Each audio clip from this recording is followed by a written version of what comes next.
आपण बघूयात घरामध्ये जे शिल्लक किराण्यामधले ठिके असतात ते ठिक्यांचं अशी चटई किंवा ह्याला चवाळा पण बोलतात आमच्या इकडं. तुमच्या इथं चटई बोलत असतील अगर दुसरं काय बोलत असतील.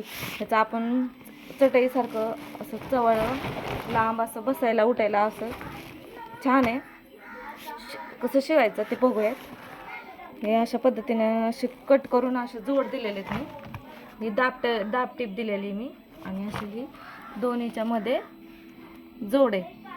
तर अशी दाबटीप देऊन अशा पद्धतीने शिवलेलं आहे मी. तर अशा तऱ्हेनं आपलं चवाळं शिवून झालेलं आहे.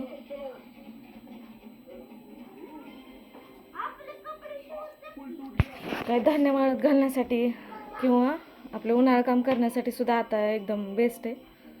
अशा पद्धतीनं आपल्या घरामधल्या शिल्लक ठिक्यांचा उपयोग केला आहे.